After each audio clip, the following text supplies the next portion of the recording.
জাগতিক জীবনে যারা দুইটা অপকর্ম করে আসবে, দুইটা অপকর্মের সঙ্গে যারা সম্পৃক্ত থাকবে, নাম্বার 1 যারা নামাজকে নষ্ট করবে, নাম্বার 2 হলো যারা নফসের তাবেদারি করবে, নফসের দাসত্ব যারা করবে। এই দুইটা অপকর্মের সঙ্গে যারা জড়িত, আল্লাহ রাব্বুল আলামিন বলেন আমি তাদেরকে শুধু জাহান্নাম নয়, জাহান্নামের গর্তের মধ্যে আমি ঢুকাবো। এখানে জাহান্নামের গর্তের কথা আসছে, গাই নামক গর্ত।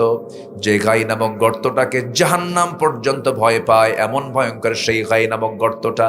সেই গাই নামক গর্তের মধ্যে আল্লাহ রাব্বুল আলামিন দুটো অপকর্মের সঙ্গে যে বান্দা জড়িত তাকে ওই গাই নামক গর্তের মধ্যে ঢুকাবে। আমার বন্ধুগণ, দুনিয়া ছেড়ে আমি আপনি যে কোনো মুহূর্তে চলে যাব। কোরআনকে প্রশ্ন করুন, কোরআন বলো ইহকাল উত্তম না পরকাল উত্তম? কোরআন বলে দিচ্ছে ওয়ালাল আখিরাতু খায়রুল লাকা মিনাল উলা। এই দুনিয়ার জিন্দেগির চাইতে আখিরাতটাই হলো শ্রেষ্ঠ। সেটাই থেকে যাবে, সেটাই রয়ে যাবে। একদিন দুনিয়া পার হয়ে যাবে, এই দুনিয়ার সংক্ষিপ্ত জীবনের সফর একদিন শেষ হয়ে যাবে, কিন্তু এই যে আখিরাত শুরু হবে কোনো দিন শেষ হবে না। অনন্তকাল জান্নাতের মধ্যে নিয়ামত ভোগ করব আমরা। জোরে বলি ইনশাআল্লাহ, আরো জোরে বলি ইনশাআল্লাহ। আমরা দুনিয়াতে এসেছি আমরা, আমাদের আসল বাপের ভিটা কিন্তু জান্নাত। আসল বাপের ভিটা কি বলেন? আমরা জান্নাতে ছিলাম। আমাদের আব্বা কোথায় ছিলেন বলেন? আম্মা কোথায় ছিলেন? জান্নাতে। জান্নাত থেকে আল্লাহ তাআলা পাঠায়া দিলেন, কুলনা হাবিতু মিনহা জামিআন ফাইম্মা ইয়াতিয়ান্নাকুম মিন্নি হুদান ফামান তাবিআ হুদায়া ফালা খাউফুন আলাইহিম ওয়ালা হুম ইয়াহজানুন। দুনিয়াতে পাঠায়া দিলেন, দুনিয়াতে আসলাম, কিন্তু আবার ফিরে যেতে চাই আমরা কোথায় বলেন? দুনিয়াতে থাকতে এসেছি না ফিরে যেতে এসেছি? থাকতে এসেছি না ফিরে যেতে এসেছি? আমরা চলে যাব, আমরা ব্যাক করব আল্লাহর কাছে। আগে জান্নাত আল্লাহ পাক দিবেন না, জান্নাত দিবেন হিসাব নেওয়ার আগে না পরে? আচ্ছা, হিসাব নেওয়ার আগে না পরে?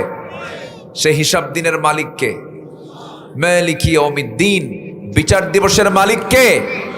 সেই দিন বিচার হবে কি দেখে বলেন? বলেন বলেন বলেন। বিচার করবেন কি দিয়া? এই কোরআন দিয়ে বিচার করবেন। কি কি আমল করছো এর উপরে বিচার হবে। আমার ভাইয়েরা, সেই কোরআন নিয়ে আজকে আমরা বসেছি। এই দুনিয়া ছেড়ে আমিও চলে যাব, আপনিও চলে যাবেন, কেউ তো বাঁচার জন্য আসি নাই। আল্লাহ বলছেন, বান্দারে আমি চাই প্রত্যেক বান্দা জান্নাতে যাক, কিন্তু সবাই তো জান্নাতে যাবে না। আল্লাহ রাব্বুল আলামিন নিজে বলছেন, ওয়ালাকাদ যারানা লিজাহান্নামা কাসীরাম মিনাল জিন্নি ওয়াল ইনসি লাহুম কুলুবুন লা ইয়াফকাহুনা বিহা ওয়া লাহুম আ'য়ুনুন লা ইউবসিরুনা বিহা ওয়া লাহুম আযানুন লা ইয়াসমাউনা বিহা উলাইকা কাল আনআমি বাল হুম আদাল উলাইকা হুমুল গাফিলুন। জোরে বলুন আল্লাহু আকবার। অধিকাংশ জিন এবং ইনসানকে আমি আল্লাহ রাব্বুল আলামিন সৃষ্টি করেছি জাহান্নামের জন্য। যাদের চোখ আছে দেখে না, কান আছে শোনে না, অন্তর আছে বোঝে না, চোখ ঠিকই আছে কিন্তু উল্টা পাল্টা দেখে। আছে কি না? এখন কি দুনিয়া কি সোজার দুনিয়া না উল্টা পাল্টা দুনিয়া? সোজা দুনিয়া না উল্টা পাল্টা দুনিয়া? উল্টা পাল্টা। এই জন্য আল্লাহ পাক বলছেন চোখ ঠিকই আছে কিন্তু সোজা কিছু দেখে না। কি দেখে? উল্টা পাল্টা, রঙিন দুনিয়া মনে করে, কিন্তু না। আজকে মানবতা ধ্বংসের পিছনে একটা অন্যতম ভূমিকা পালন করছে হলো স্মার্টফোন, অনলাইন। কি লাইন বলেন? অনলাইন। তুমি কি লাইনে আছো? হ্যাঁ। কিসে? Imo, Line, Viber, WhatsApp, Instagram, Kurigram, সব লাইন। এত লাইনে থাকলে কি আল্লাহর লাইন থাকে? থাকে না। লাইন যেটা ফলস ওটাকে কাট করতে হবে। লাইন ধরতে হবে কার? আসতে বলবেন না, কার? আল্লাহ। এত লাইন, এত ব্যস্ত মানুষ। স্মার্টফোন অসংখ্য পরিবারকে ধ্বংস করে দিচ্ছে। ছেলের চোখ থেকে, বাচ্চার নবজাতকের চোখ থেকে শুরু করে যুবকের চরিত্র পর্যন্ত সব ধ্বংস করে দিচ্ছে। এটার মিসইউজ। অসংখ্য পরিবারে আগুন ধরায় দিচ্ছে, কার বউ কে নিয়ে শুয়ে থাকে তার হিসাব নাই। আমি কি ভুল বলছি? আমি কি ভুল বলছি? হ্যাঁ, খুব সাবধানে আমাকে আপনাকে পাপ ফেলতে হবে। ফিতনার দুনিয়া। যুবকদের প্রতি আমি খুব আশাবাদী। যুবকরা রক্ত দিয়ে দেশের পরিবর্তন এনেছে, কিন্তু যুবকরা তোমরা এই রক্ত দিয়েছ, কিন্তু এই বিজয়টা টিকে থাকবে কখন জানো? যখন তোমার চরিত্র তুমি টিকে রাখতে পারবে, তাছাড়া তুমি ধ্বংস হয়ে যাবা। সম্মানিত ভাইয়েরা, সম্মানিত বন্ধুগণ, যুবকরা পালস বুঝেছে, এদেশের তরুণ প্রজন্ম পালস বুঝে নিয়েছে নেতৃত্বের জন্য কারা ভালো। বুঝে গেছে ওরা। ফাঁকিবাজি আর চলবে না, 2 নম্বরই চলবে না, ঠকবাজি চলবে না, কথা কাম উল্টাপাল্টা করলে জাতি আর মানবে না। আসতে কান কেন? বুঝে গেছে জাতি। এখন 9-6 করে বাংলাদেশকে সাজানো যাবে না, আর বাংলাদেশকে আর পরিচালনা করা যাবে না। সেই প্রেক্ষাপট চলে গেছে। 71 থেকে শুরু করে 2026, এই 54 বছর দেশ চলেছে, অনেকেই চালিয়েছেন, কিন্তু আমাদের বড় দুঃখ, সর্বশেষ 16 বছর যারা ক্ষমতায় ছিল, আগেও ছিল কয়েক বছর, বাপ ছিল, বেটি ছিল, এরাও ছিল, সব মিলে সর্বশেষ রেজাল্ট হলো যাওয়ার সময় তারা ফাঁকা হাতে যায়নি। 28 লক্ষ কোটি টাকা দেশ থেকে লুটপাট করে নিয়ে চলে গেছে। আমার কথা কি বুঝে আসতেছে? আচ্ছা, তাহলে যারা নিয়ে চলে গেল তারাই কিন্তু চালিয়েছে প্রায় এইদিকে 16, ওইদিকে 4, মাঝখান দিয়ে 5, তাহলে প্রায় 25 বছর ওরাই চালালো। ফলাফল 2024-এর দিকে ফলাফল হলো 28 লক্ষ কোটি টাকা দেশ থেকে পাচার হয়ে গেল। শোনেন, এই জাতীয় কথা বললে অনেকের গায়ে জ্বালা পড়া করে। আমরা এগুলো নিয়ে কথা বলবো কেন? এরকম বলে অনেকে, এরকম বলে, কিন্তু 16 বছর বলেছে অনেক, আমাদেরকে বলতেই দেয়নি, কিন্তু আমরা বলা ছাড়ি নাই। জেলখানায় ঢুকছে, অত্যাচারিত হয়েছে। ওইদিকে যাব না আমি। আমাদেরকে বলে মাঝামাঝি বলে, হুজুর আপনারা আকাশ নিয়ে কথা কবেন আর কবর নিয়ে কথা কবেন, দুনিয়া আমরা দেখে নেব। মানে ওরা মদের দোকান দেবে, আমরা দোয়া করে আসবো। তাই তো হয়েছে। যতগুলো সংসদ অধিবেশন, সব অধিবেশনের শুরুতে বিসমিল্লাহ দিয়ে তেলাওয়াত হয়েছে, এরপর মদের আইন পাশ করছে। কিসের আইন? বিসমিল্লাহ কয়ে যদি কেউ মদ খায়, ওর গুনাহ কম হবে না বেশি হবে? কি কথা বুঝতেছেন আপনারা? আচ্ছা আচ্ছা, আপনি বেজোড়া থেকে জোড়ায় যাবেন। জোড়া আছে না এদিকে? চিন্তা করা যায়, দেখেন কি মিলটা পাওয়া যায়। বেজোড়া থেকে কই যাবেন? বনানী দিয়ে সোজা মারবেন, ওইদিকে যায় কি রানীহাট পার হই জোড়া। তাহলে বেজোড়া জোড়া, জোড়া মাহফিলে গেছি, যে জোড়াও গেছি, বেজারাও আসছি, জোড়া ছাড়াও আছি, জোড়াও আছে। তো যেতে নিয়ে আপনি হুন্ডায় চড়ছেন, কিন্তু হুন্ডায় চড়তে নিয়ে মাঝখানে খাদে পড়ার পর আপনার হাতের কবজি ভাঙছে। এখন আপনাকে হেলথ লাইনে নিল। এখানে আসে নাকি হেলথ লাইন? আসতে নিয়ে দেখলাম। হসপিটালে নিল আপনাকে, আপনি হসপিটালে চলে গেলেন। ডাক্তারকে বলতেছেন, ডাক্তার আমি আপনাকে খুব ভালোবাসি, আপনি আমার মাথা থেকে পা পর্যন্ত সব জায়গায় হাত দেন, দয়া করে কবজি ভাঙ্গা জায়গায় হাত দিবেন না। ওর হাত সারবে? আজ থেকে সারবে হাত। কোথাও হাত না দিলেও ডাক্তারের দায়িত্ব এখন কোথায় হাত দেওয়া? ভাঙ্গায় হাত দিলে চাঙ্গা হবে। হাত দিলে কি হবে? চাঙ্গা হবে। এখন আমার দেশের যে সমস্যা, আমার দেশের সমস্যা কিন্তু টাকা পয়সা না, সম্পদ না। আমার দেশে যা আছে, এই 2 চোখ পৃথিবীর বহু দেশ, এই নগণ্য গোলাম ঘুরেছে, দেখেছি আমি। আমার দেশে যা আছে, অনেক উন্নত দেশেও তা নাই। কাতার, এই যে কাতারের কথা, কাতার 10টা দেশের মধ্যে, ধনী রাষ্ট্রের মধ্যে একটা অন্যতম, একসময় 1 নম্বরও ছিল। এই কাতারে আমি ঢোকার পরে দেখি একটা গাছও নাই, কোথাও কোনো গাছ নাই। এক জায়গায় দেখি গ্রিন জোন, একটা জায়গায় দেখি যে গাছ গাছালি লাগাইছে, সবুজ চতুর্দিকে। তো বললাম যে এখানে এরকম করে গাছ হলো কেমনে? কি নিচের দিকে তাকায় দেখেন স্যালাইন লাগানো আছে, মানে নিচে পানির ফোয়ারা দিয়েছে, আবার হেলিকপ্টার দিয়ে উপর থেকে আবার প্রতিদিন বিকেলবেলা পানি ঝাড়ে, তাছাড়া দম ভুইরা মারা যাবে গাছ। আর আমার দেশের গাছ গাছালির কি এত যত্ন নেওয়া লাগে? এই যেরকম একটা বাচ্চা পেয়ারা খাবে, পেয়ারা খাইছে, পরের দিন পায়খানার চাপ, বাড়ির পিছনে গিয়ে এক জায়গায় পায়খানা করে থুয়ে আসছে, 3 মাস পর ওই পায়খানার ভিতর থেকে বিসি হয়েছে, সেই বিসি থেকে গাছ, সেই গাছ থেকে আবার পেয়ারা ধরছে, সেই পেয়ারা আবার খায় মানুষ। আমার দেশের মাটির বরকত দেখেন, সুবহানাল্লাহ বলা যাবে না ভাই? সবই ছিল, সবই আছে,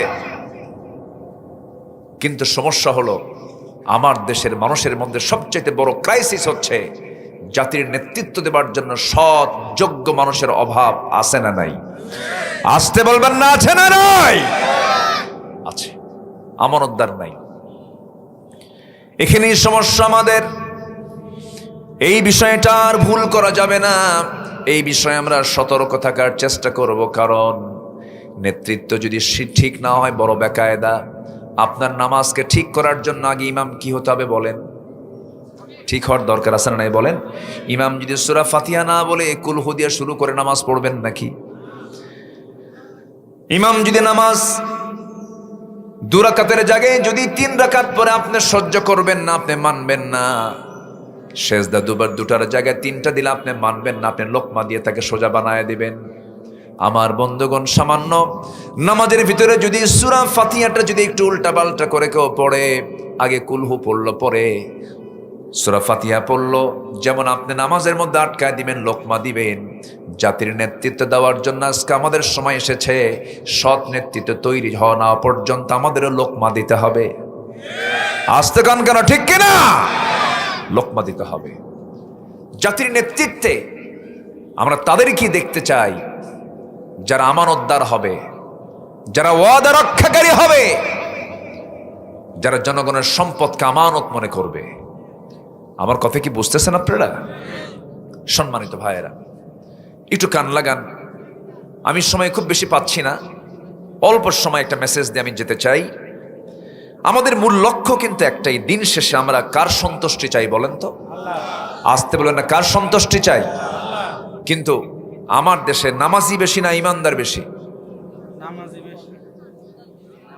ভালো করে বলেন, একটু চিন্তার সময় দিলাম, বলেন নামাজি বেশি না ইমানদার বেশি? এই তো লাইন আসছে। তাহলে নামাজ না নেই, নামাজ নাই কিন্তু কি আছে? ইমান আছে। এরকম বলার লোক আছে না নাই বলেন? আছে।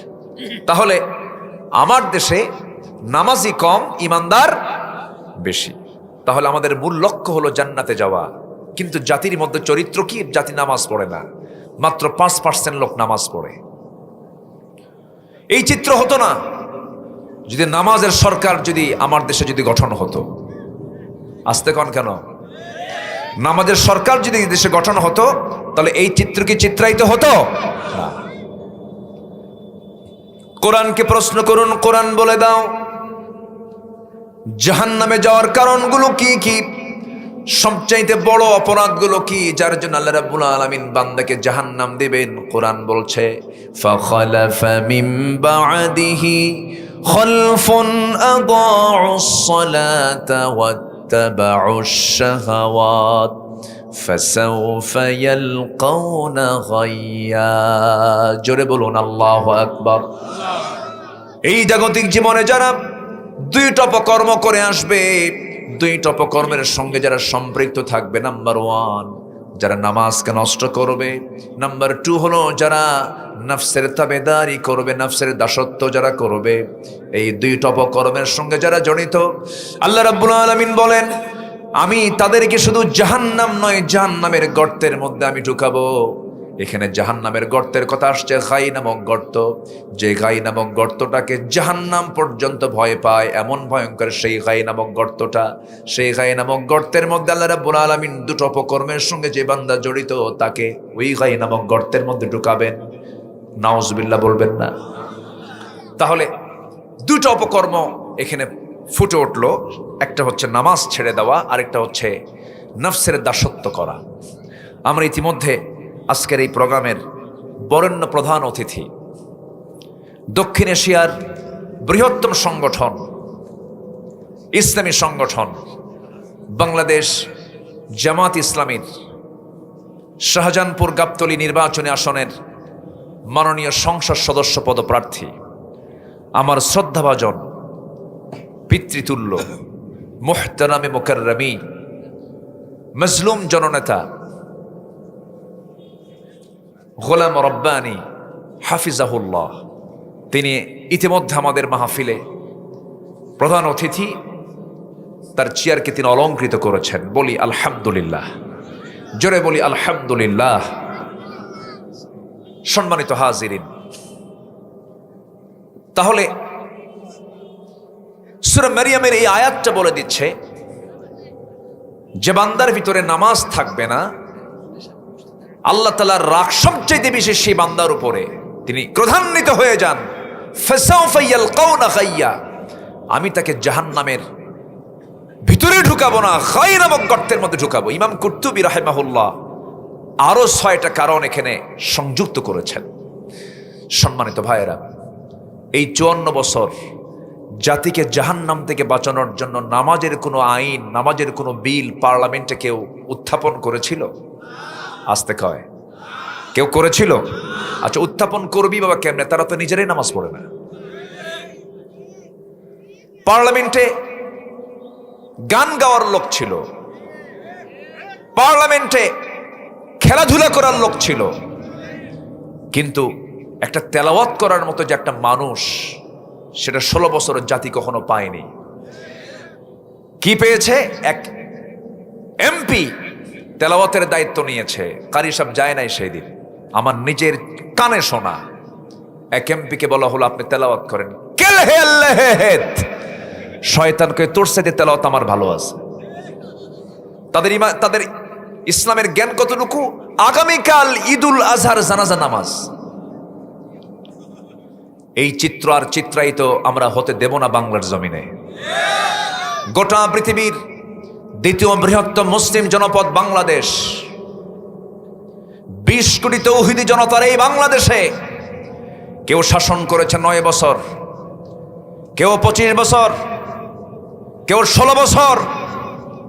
মঈনুদ্দিন ফখরুদ্দিন কেয়ারটেকার গভর্নমেন্ট, অভ্যন্তরীণ সরকার সহ কয়েক বছর, সব দেখা শেষ। কেউ জাহান্নাম থেকে বাঁচানোর জন্য মিনিমাম নামাজের আইনটুকু বিল উত্থাপন করতে পারে নাই পার্লামেন্টে। অতএব জাতিকে জাহান্নাম থেকে বাঁচানোর জন্য যে দল, যে শক্তি দুনিয়াতেও কল্যাণ চায়, আখিরাতেও মুক্তির জন্য আন্দোলন করে, তাদের কি আমরা সমর্থন দেব ইনশাআল্লাহ। সেই নেতৃত্বে মানতে রাজি আছেন কারা কারা? হাত উঁচু করে দেখান মুসলমান।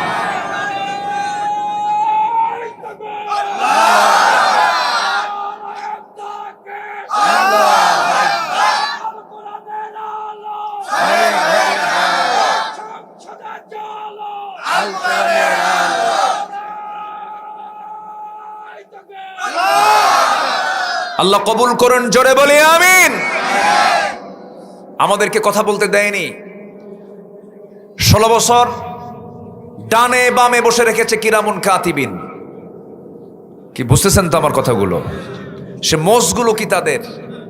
ওদের তো গুণ ছিল 2টা, একটা মোষ মোটা, একটা পেট মোটা, হাইব্রিড জাতের মোষ, 2.5 ইঞ্চি মোটা, বাস নেতা হয়ে গেছে। এরা আমাদের ভুল ধরতে আসতো। সম্মানিত ভাইয়েরা, মাহফিল থেকে, অসংখ্য মাহফিল থেকে আলেমদের উপরে জুলুম নির্যাতন চালানো হয়েছে, জেলখানায় ঢোকানো হয়েছে। 2018 সালে আমাকেও জেলখানায় ঢুকতে হয়েছিল। দেশের ক্ষমতায় তো আলেম ওলামা যায় নাই কখনো। আমাদেরকে সবচাইতে বড় আসামি বানায়া, জঙ্গিবাদের তকমা লাগায় দিয়া অত্যাচারের স্টিম রোলার চালিয়েছে তারা। রাত 3টার দিকে আমার বাড়ি ঘেরাও করে পুলিশ সালাম দিয়ে বলে, হুজুর আপনাকে যেতে হবে থানায়। কেন? ওসি সাহেব চা খাওয়ার দাওয়াত দিচ্ছে রাত 3টার দিকে। রাত 3টা চা খাওয়ার দাওয়াত হয়? নিয়ে চলে গেল। ওসি আমার দিকে তাকায়, লজ্জায় মাথা নিচু করে। বললাম আপনি মাথা নিচু করতেছেন কেন? হুজুর বদদোয়া দিয়েন না। বদদোয়া দিয়েন না, ভয় পান তো, ধরছেন কেন? বলে হুজুর কি করবো, খুব চাপ, চাকরি থাকবে না তাছাড়া। তো হুজুর এটা দয়া করে মাফ করে দিয়েন, চাকরি বাঁচান্ত ফরজ। আমি বললাম ইমান বাঁচান্ত নফল। কোর্টে হাজির করলো। কোর্টে হাজির করার পর জাজ আমার দিকে তাকায়া জিব্বায় কামড় মেরে কয় এই হুজুরে ধরে আনলো কারা? মামলার ধারার দিকে তাকায় দেখে তো এই তো জামিন অযোগ্য, মানে যদি আমি জামিন দিয়ে দিই চাকরি থাকবে না। প্রিজন ভ্যানে করে হ্যান্ডকাফ লাগায়া মাদ্রাসা ইউসুফিয়ায় পাঠায়া দিল। আমি 16 বছরের জেলখানাকে জেলখানা বলি, আমি বলি মাদ্রাসা ইউসুফিয়া। চলে গেলাম। অপরাধ তো করিনি, কোনো শোক নেই, কোনো কষ্ট নেই, হাসি মুখেই ঢুকেছি। ইমানদাররা হাসি মুখেই ফাঁসির মঞ্চ পর্যন্ত গিয়েছে, ঠিক কিনা? ঢুকলাম জেলখানার ভিতরে। এক মুরব্বী চাচা আমাকে দেখে লম্বা খান সালাম দিয়ে বলে, হুজুর আপনি জেলখানায় ঢুকছেন? খুব খুশি হলাম। তো বললাম জেলখানায় ঢুকলে কেউ খুশি হয়? হুজুর মাহফিলে যায়, আপনার ওয়াজ শুনি, বহু মাহফিলে গিয়ে চেষ্টা করেছে, আপনার সঙ্গে একবার মুসাফা করবো, পারি নাই। আল্লাহ কি সুন্দর জুটায় দিল, দোয়া করে আপনি জেলখানায় থাকেন। তো বললাম চাচা আপনি কেন জেলখানায়? শীতের ভিতরে বুড়া মানুষ কে বাবা, বোমা হামলা, মানে ওনার নামে দিছে বোমার মামলা। বলেন তা সিদ্ধ বয়সের নামে যদি বুড়ার বোমার মামলা দিয়ে দেয়, উনি কি জায়গায় বোমা মারবে না মাথায় বোমা পড়বে? এই চিত্র চিত্রায়িত হয়েছে বিগত সময়গুলোতে। আমরা কোন জালিমদের পুনরাবৃত্তি আর দেখতে চাই না। আসতে কন কেন? শরীফ ওসমান হাদির সঙ্গে যারা, হত্যার সঙ্গে যারা জড়িত, তালবাহানা কেন? সাইদ মুগ্ধ ওসমান হাদিরা রক্ত দিয়েছে। অবশ্যই প্রতিটি হত্যার বিচার বাংলার জমিনে হতে হবে, হতে হবে কিনা বলেন? এর জন্য আমাকে আপনাকে সজাগ থাকতে হবে, সচেতন থাকতে হবে। উন্নত চরিত্র অধিকারী আমরা হব, জোরে বলি ইনশাআল্লাহ। নামাজি না বেনামাজি? আমানতদার না খেয়ানত? বলেন আমানত না খেয়ানত? ওয়াদা রক্ষা না ওয়াদা ভঙ্গ? ধরুন এই চেয়ারটা ক্ষমতার চেয়ার, দুজন ব্যক্তির ভিতরে যে কোনো একটা ব্যক্তি এই চেয়ারে বসবে। একজন চোর আর একজন আমানতদার, একজন নামাজি আর একজন বেনামাজি, একজন আল্লাহর দল আর একজন দুনিয়ার মতবাদে বিশ্বাসী দল। দুই ধরনের ব্যক্তির সামনে আপনার সামনে থাকলো, আপনি ইমানদার, আপনার দায়িত্ব কি? চোরকে বসানো, চোরকে বসানো না আমানতদারকে বসানো? তাহাজ্জুদ পইরা চোখের পানি ফেলে আপনি চোররে আপনি চেয়ারে বসালেন, ওই তাহাজ্জুদের কোনো দাম আল্লাহর আদালতে থাকবে না। এরকম লোক আমার দেশে আছে না নাই? আসতে বলবেন আছে না নাই? ইমানটা এত কম দাম আমার দেশে, কিছু কিছু লোকের কাছে 4 কাপ পেলে পর একটা চা, এক কাপ চা পেলে ইমান বিক্রি করে দেয়। আছে কি না? আছে। আমরা ভুল করব না, আমার ইমানকে রক্ষা করব। জোরে বলি ইনশাআল্লাহ, আর জোরে বলি ইনশাআল্লাহ। জাহান্নামে যাওয়ার সবচাইতে আল্লাহ পাক শাস্তি দিবেন দুটো কারণে। সূরা মারিয়াম থেকে আমি কথা শুরু করেছি। সূরার নাম কি? আরো জোরে। মারিয়াম। আল্লাহ পাক একজন মানুষের নাম শুধু মহিলা হিসাবে কোরআনে স্থান দিয়েছেন, মারিয়াম। তাছাড়া কোনো মহিলার নাম কোরআনে নাই। আল্লাহ পাক এই মহিলার নামও দিতেন না, কিন্তু ওনার স্বামী ছিল না, কিন্তু সন্তান ছিল। আর সন্তানকে পরিচিতি করার জন্য তার নামটা আল্লাহ পাক দিয়েছেন ঈসা ইবনু মারিয়াম। অথচ আম্মা জান আয়েশা ছিলেন, খাদিজা ছিলেন, আসিয়া ছিলেন, ইমরাতা ফিরআউন আল্লাহ পাক বলেছেন। কিন্তু কারো মহিলার নাম আল্লাহ পাক কোরআনে উল্লেখ করেন নাই, শুধু উল্লেখ করেছেন কোন মহিলার নাম? মারিয়ামকে। আল্লাহ রাব্বুল আলামিন নামাজ নষ্টকে সবচেয়ে বড় অপরাধ বলেছেন। নামাজ কখনো নষ্ট করা যাবে না। এবং আল্লাহ রাব্বুল আলামিন জিকিরের যত কথা বলেছেন, সবচেয়ে বড় জিকিরকে যদি আমরা নিয়ে আসি, সবচেয়ে বড় জিকির হলো কোরআন তেলাওয়াত করা। আর সবচেয়ে কোরআনের হক আদায় হয় হলো নামাজে। কি দিয়ে আমরা নামাজ পড়ি? কোরআন দিয়া। জিকিরটা কাকে বলে অনেকে আমরা বুঝি না। আমার দেশে হালকা জিকির আছে না? হালকা জিকির আছে, ভারী জিকির আছে। জিকির করতে করতে পায়জামা নাই, জিকির করতে করতে লাভ না আম গাছে ওঠে, জাম গাছে ওঠে, এরকম আছে না নাই? এরকম একটা চিকন বাঁশের আগায় গিয়ে বসে থাকে। আমি তো মনে করি ও যে ওঠে কেমনে, ও ছোট্টবেলায় নিশ্চিত পাক্কা নারিকেল চড়ছিল। বদমাইশ এগুলো, ইসলামকে হেয় করার জন্য এগুলো করে। জিকির এগুলো নয়। জিকির কি? সাইয়েদনা ওমর ফারুকের কথা মনে হলো, একটু বলি। কয় নাম্বার খলিফা? বলেন কয় নাম্বার খলিফা? বহুদিন আগে এক মাহফিলে বললাম, ওমরে ফারুককে চিনেন কে? সামনে থেকে এক ছেলে বলে, হুজুর আমি চিনি। কে? আমাদের বাড়ির দোতলায় ভাড়া থাকে। তো বললাম, তুমি 100তে 100 পাইছো, তোমার বুদ্ধি যদ্দূর উত্তর তদ্দূর। এই অমর তো সে অমর না, এই অমর হচ্ছেন সেই অমর যিনি কিয়ামত পর্যন্ত প্রতিটি শাসকের জন্য একটা মডেল। আল্লাহু আকবার বলেন। কেজরিওয়াল পর্যন্ত বলতে বাধ্য হয়েছেন, মহাত্মা গান্ধী পর্যন্ত বলতে বাধ্য হয়েছেন, অশান্ত পৃথিবীকে শান্ত করার জন্য মুসলমানদের একটা অমর দুনিয়াতে দরকার। সে অমর, আল্লাহু আকবার, কি শাসক তিনি ছিলেন। তো তার জিকিরটা কি আমি এটা বোঝাতে নেই, তার ইন্তেকালের একটা কথা আমি বলতে চাচ্ছি। সেদিন একটা সিরাত গ্রন্থে পেলাম, উনি সারা জীবন দোয়া করতেন, আল্লাহ আমাকে শহীদ মওত দিবা। জোরে বলেন সুবহানাল্লাহ। আল্লাহুম্মা রযুকনি শাহাদাতান ফি সাবিলিক ওয়াজআল মাউতি ফি বালাদি রাসূলিক। আল্লাহ তুমি আমাকে শহীদের মওত দিবা এবং নবীর শহরে তুমি আমার মৃত্যু দিয়া দিবা। তিনি সারা জীবনে এমন দোয়া করতেন, কিন্তু দোয়াটার সঙ্গে বাস্তবতার তেমন মিল ছিল না, কারণ যুদ্ধ হওয়ার প্রেক্ষাপট আর মদিনায় নাই। কিন্তু মদিনায় বিজয় হয়ে গেছে, মক্কা বিজয় হয়ে গেছে, এখন তিহামা অঞ্চল পার হয়ে গেছে, অন্য অঞ্চল অন্য দেশ জয় হবে, কিন্তু মদিনায় কখনো যুদ্ধ হওয়ার সম্ভাবনা নাই। কিন্তু তিনি প্রায় চোখের পানি ফেলে ফেলে দোয়া করতেন আর বলতেন, আল্লাহ আমাকে শহীদি মওত দিও, নবীর শহরে মৃত্যু দিও। এমন দোয়া করতে লাগলেন, আল্লাহর কি ফয়সালা, তার এই দোয়াটা কবুল হয়ে গেছে। কোন এক ফজরের সময় কোন এক রাতে ফজর নামাজ পড়ার জন্য মসজিদে নববীতে ঢুকলেন। এ ওমরে ফারুক নামাজ পড়েছেন না ইমামতি করেছেন? বলেন বলেন বলেন বলেন, মুসল্লি না ইমাম? শাসকরা কি হবে, মুসল্লি হবে না ইমাম হবে? ইমাম হবে। দিক আসান দিক না, আপনি উত্তর দেন, দু একজন উত্তর দিয়ে দেন, সমস্যা নেই। কাছাকাছি হলে আমরা থেমে যেতাম। আজান তো চতুর্দিক থেকে হবেই, মাশাআল্লাহ। পৃথিবীর শ্রেষ্ঠ সুর আজান, বলি আলহামদুলিল্লাহ। আমাদের সবচেয়ে বড় অস্ত্র এটা, বলি আল্লাহু আকবার। সবার পক্ষ থেকে দু একজন উত্তর দিয়ে দেন। আমরা নামাজ কাজকে একটু বিলম্ব করব। সবচাইতে বেশি সময় থাকে নামাজের কোন ওয়াক্তে বলেন? এশার নামাজ। আমরা একটু বিলম্ব করব। আমি এমদাদ ভাইকে বলেছি মাগরিব পর পরে একজনকে উঠায় দিবেন, এরপর একটু পরিবেশ হবে, এরপর আমরা হালকা আলোচনা করব ইনশাআল্লাহ। সম্মানিত ভাইয়েরা, তো শাসক যিনি হবেন তিনি কি মুসল্লি হবেন না ইমাম হবেন? একজন আদর্শ শাসকের হতে হবে কি বলেন? ইসলাম এটাই বলে। রাসূল কি মুসল্লি ছিলেন না ইমাম ছিলেন? 4 খলিফা মুসল্লি ছিলেন না ইমাম ছিলেন? দেশেরও ইমাম, নামাজেরও ইমাম। এবং আমার নবীজি ইশারা দিয়ে গেছেন, আমার পরে খেলাফতের দায়িত্ব পালন করবে কে? নামাজ পড়ার দায়িত্ব যে পেয়েছে। যেরকম সুবহানাল্লাহ। আমার নবীজি শেষ কয়েক ওয়াক্ত মসজিদে নববীতে নামাজ পড়াতে পারেননি অসুস্থতার কারণে। আমার নবীজি ইশারায় বলেছেন আমার আবু বকর যেন মসজিদের নামাজের দায়িত্ব পালন করে, মানে বুঝায় দিলেন এই ইমামই হবে রাষ্ট্রের ইমাম। আল্লাহু আকবার বলেন। আর আমার দেশে শাসক নির্বাচিত হয়ে হলো যে বড় চোর। আসতে কন কেন? আসতে কন কেন? 28 লক্ষ কোটি টাকা দেশ থেকে পাচার হলো। এই পাচারকৃত অর্থ না ফেরত আসা পর্যন্ত রাজনীতি করার কোন অধিকার তাদের থাকতে পারে না। ওমরে ফারুক রাদিয়াল্লাহু তাআলা আনহু কি করলেন? মসজিদের দিকে রওনা দিলেন।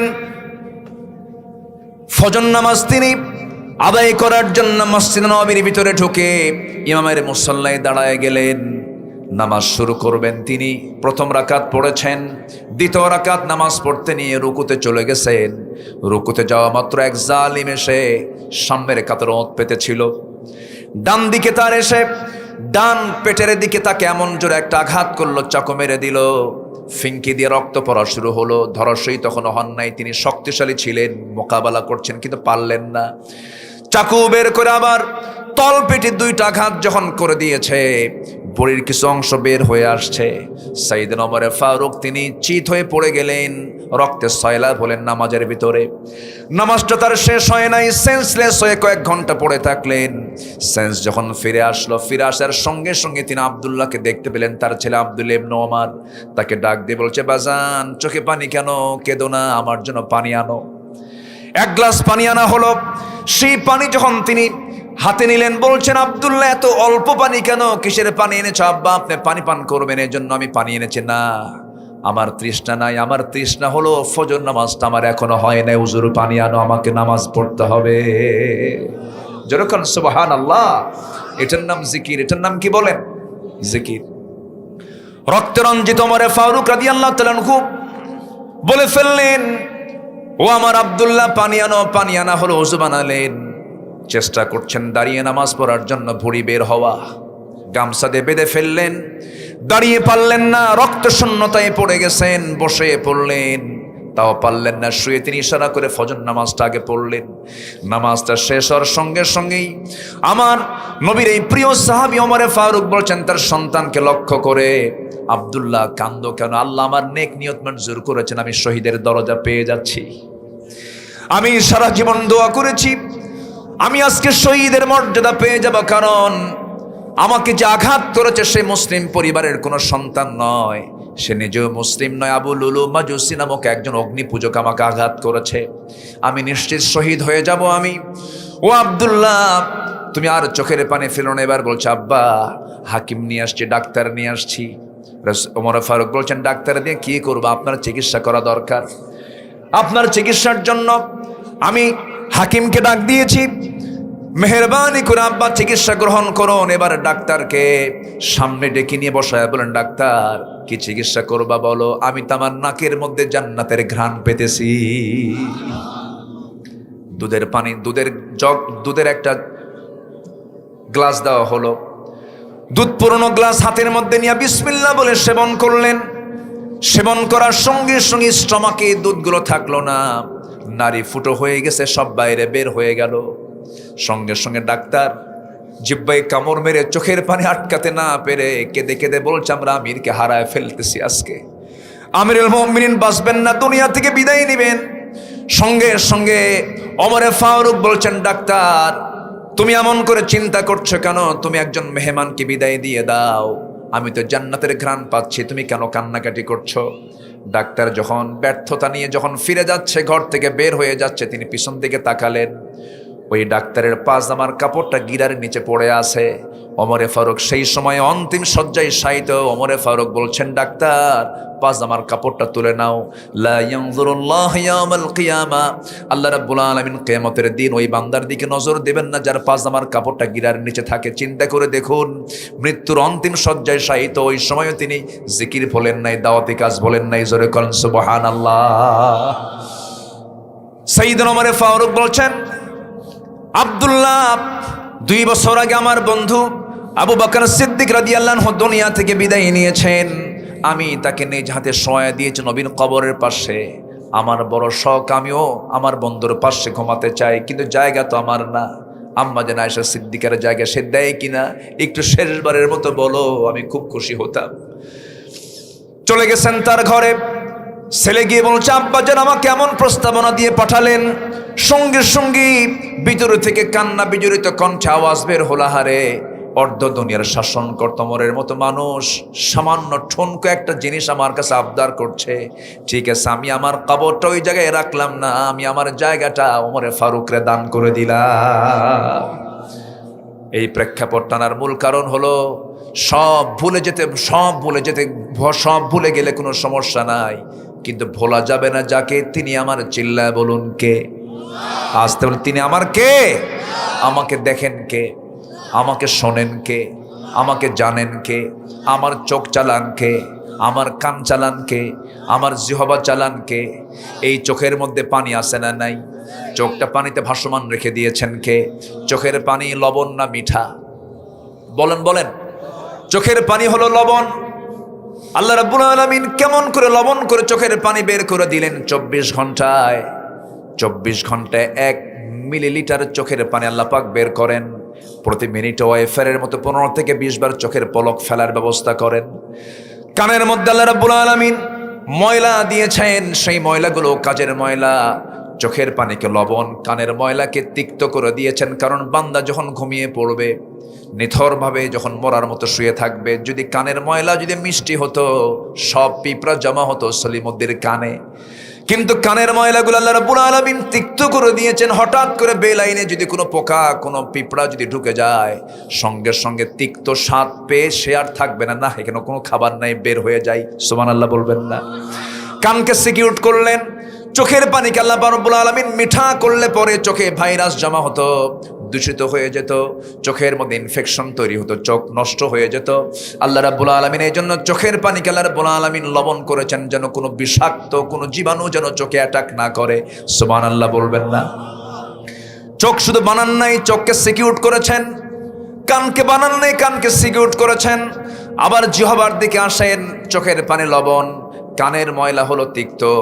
এবার জিহ্বার দিকে আসেন, জিহ্বাটা আল্লাহ রাব্বুল আলামিন রেখে দিয়েছেন জোয়ারে না ভাটায়? জোয়ারে। বলেন কিসে কিসে? সামনে তেঁতুল দেখলে কি হয়? পানি শুধু মুখে থাকে না, অন্যের গালে যায়, অন্যের গালেও কিন্তু লাফ মেরে চলে যায়। কি ঠিক কিনা? তাহলে এখন জোয়ার আছে না নাই? আছে। এই যে জিহ্বার চতুর্পাশে যে আল্লাহ রাব্বুল আলামিন পানিগুলো দিয়েছেন, এই পানি কিন্তু লবণ করেন নাই, আবার মিঠাও করেন নাই, আল্লাহ পাক স্বাধীন করে দিয়েছেন। কেন? এই জন্য, কারণ এটা একটা অঙ্গ, স্বাদ যাচাই করার অঙ্গ। যদি মিষ্টি হয়, মিষ্টির স্বাদ পাওয়া যাবে না, তিক্ত হলে তিতার স্বাদ পাওয়া যাবে না, যদি এটাকে টক বানানো হয় টকের স্বাদ পাওয়া যাবে না। আল্লাহ পাক নিউট্রাল করে স্বাধীন আল্লাহ রাব্বুল আলামিন সেই লালার ব্যবস্থা করেছেন। জোরে করুন সুবহানাল্লাহ।